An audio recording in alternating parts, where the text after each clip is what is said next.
Hello, everybody, and welcome to Dishing with Stephanie's Dish, the podcast where we talk to fellow cookbook authors, food lovers, and anyone interested in the food space in the same obsessive way that I am. And Tracey Medeiros is actually like right in line with all my obsessions. She is the author of the Vermont Farm Table Cookbook. And Tracey, you are having your 10th anniversary with this amazing book. How exciting 10 years later to get like a re-release. I was so happy when I received the call asking if I would be interested in revising the first edition. And I said yes. When you think about your original writing of the cookbook, tell me about that process and why you decided to write it. Sure. Well, I was writing a column for the Essex Reporter and Colchester Sun. And I just felt the dedication and the energy from these folks wanting to be in that column. And I thought, why not? Why don't I write another Vermont cookbook? So I asked my editor at the newspaper her thoughts on me turning my column into a book. And years prior, the publishing house that Countryman Press had approached me and they asked me if I ever write another cookbook again, please let them know. So I called the gentleman up who had approached me about writing a book for them. And I said, hey, I'm thinking about turning my column into a book. What are your thoughts? And he said, I love the idea. And I sent him some sample recipes and some profile examples, and he gave me a contract. And that's how the first edition came about. How many recipes were in the original cookbook? The original cookbook had 150 recipes. Okay, and I had a cookbook that had 170, so about the same amount. How long did it take you to put it all together? It takes me, I just work nonstop. The second, the second I get a contract, I just run, Stephanie, and it's just all consuming and it's my life. And I would say about a year. I have that's fabulous. same. Yeah. And so you're like me, you just, okay, I get the contract because it's a little daunting when you get that contract. It's exciting, but it's daunting because you have that pressure to produce. And because you have so many people involved and, you know, people have lives and they're busy and farmers are extremely busy, you just have to work nonstop. So I would say about a year. Your cookbook, the Vermont Farm to Table Cookbook, reminds me in some respects. So two things. One, I think Vermont and Minnesota are familiar climate-wise. Mm-hmm. There is a rural aspect to Vermont, but also then you kind of have this liberal city in Burlington. So I feel like my daughter went to college there. So I feel like I have some like a bit of a touchstone with Vermont. But like when I re-looked at all of your recipes in this latest 10th edition, I really got that vibe that I got 10 years ago or 12 years ago when I kind of fell in love with cooking as an adult in this farm to table movement, like buying these really cool ingredients at farmers markets and then seeing what I could turn into them. Oh, Vermont has always been ahead of the curve food-wise, and I just find that the people in this realm are just so inspiring. And like you said, and I hope when, you know, readers open this book, they will just feel the love and the dedication. These contributors are just so dedicated, so passionate, and it's just such hard work and they're just so inspiring, and they really do this for community wellness because being a farmer, it's not a lucrative business, Right, and like they writing really, cookbooks. yeah, exactly. You have to have a love and a passion for it, and these folks really do. And I'm just so fortunate that they trust me with their profiles and their recipes, and I always make sure to send the materials back, and I tell them, anything you want me to add or omit or edit, please do, because my books are really a community cookbook. And I want them to also, when I feel their love, I want them to feel my love back to them, my thank you for doing what they do. And like you, obviously, you love doing cookbooks and you love food.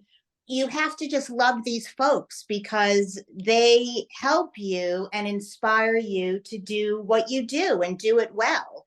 And I always want them to feel my appreciation. And I'm just so grateful for Yeah. them over the last, all these years doing what I've done.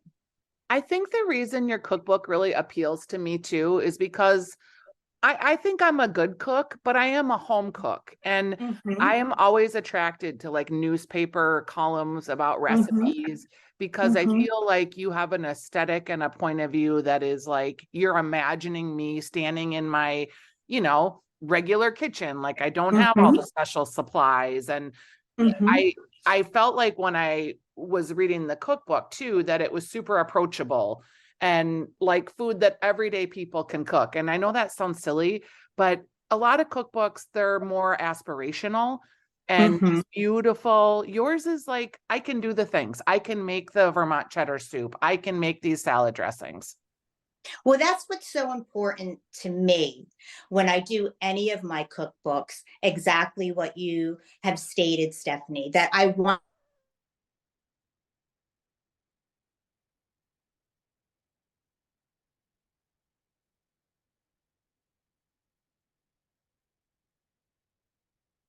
someone who doesn't cook that often but wants to cook at home once in a while, like, so for instance, I have this wonderful Lebanese salad in there. So I think also when you're trying to educate and the importance of the whole farm to table movement and the reason why you should support your local farmer and the importance, you want to have that net as wide as possible. You want to educate and entertain as many people as possible so that movement continues to grow and flourish. And that's why too, when I create these books, they're a recipe book.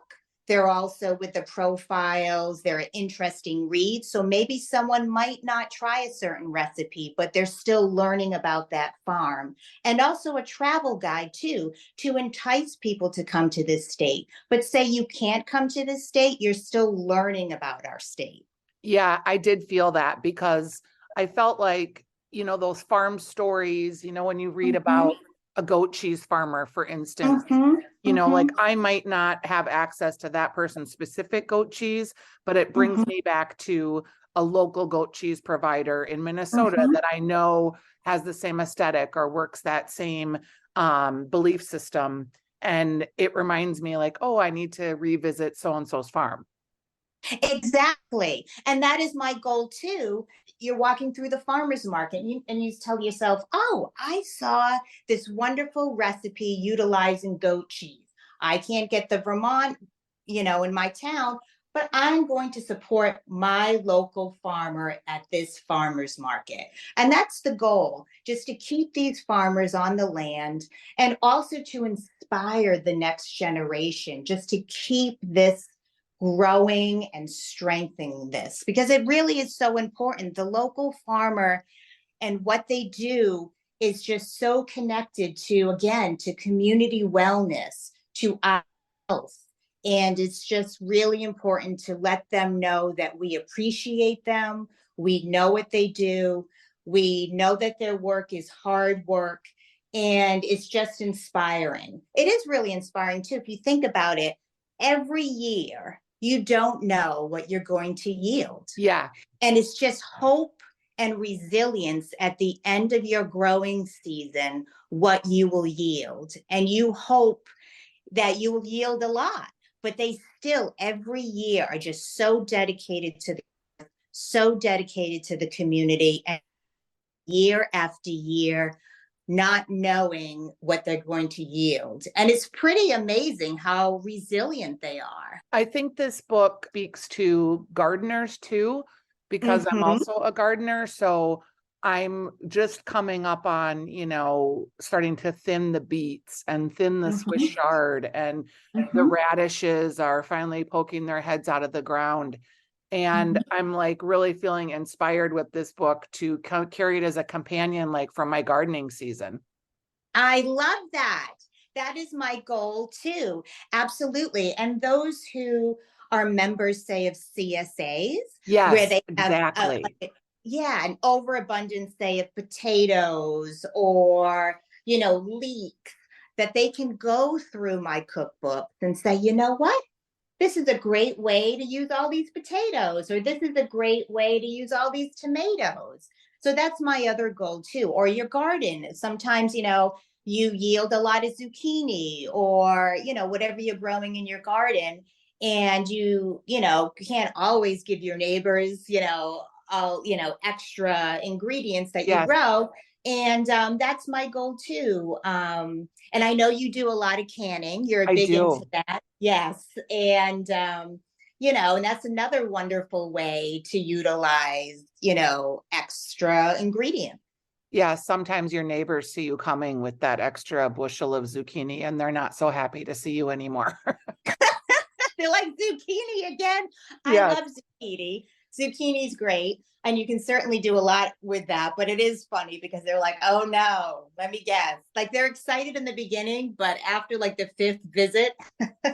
Yes, I totally concur. Now, what would you say? What I also think is interesting about cookbooks is like I can tell you the three most popular the recipes in my book, just because I get asked about them all the time. What would you say are your top? Well, for instance, in the cookbook, there is, oh my goodness, this Maplebrook Farms burrata salad, and it uses local spinach and strawberries, which are in season Yep. or soon to be in season where you live, basil pesto and pistachios and aged balsamic vinegar.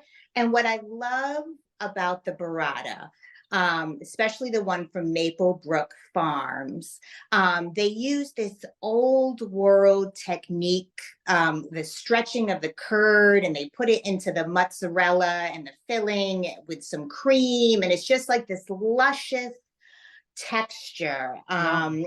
And then you have like the texture from the pistachios, which is the crunch. And then you have the sweetness of the strawberries and the spinach. I mean, that is by far one of my favorites because it's very easy to make and visually it's beautiful.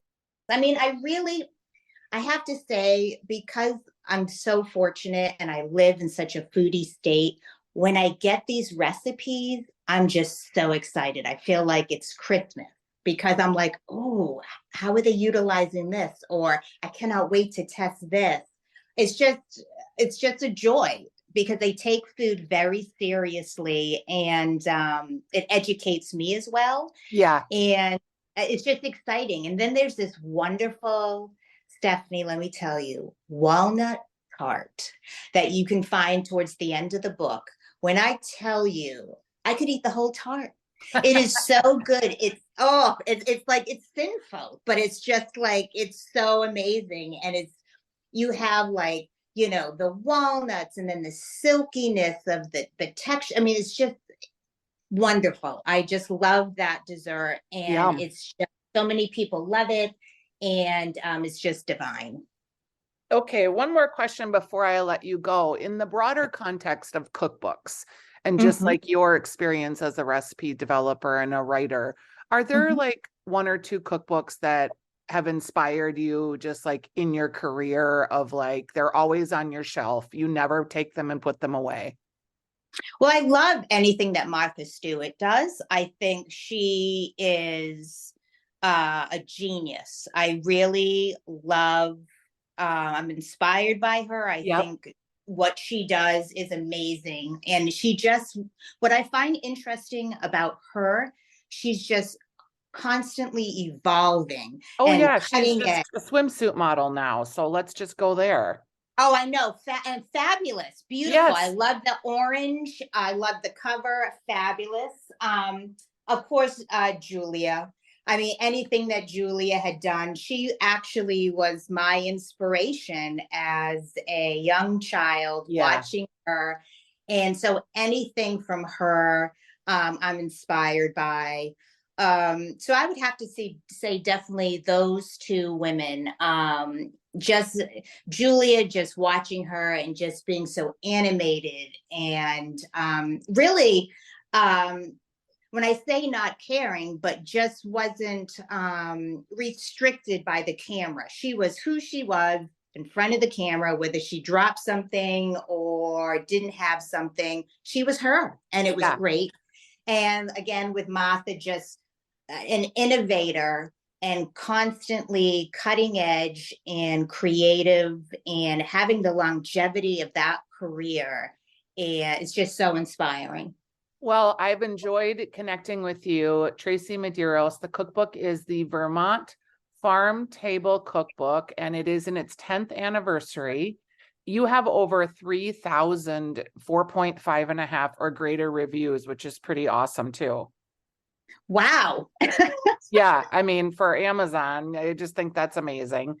So Well, people can find your book there. Also, I'll put a link to it so that people can directly find you on your website. Are you on social media too, Tracey?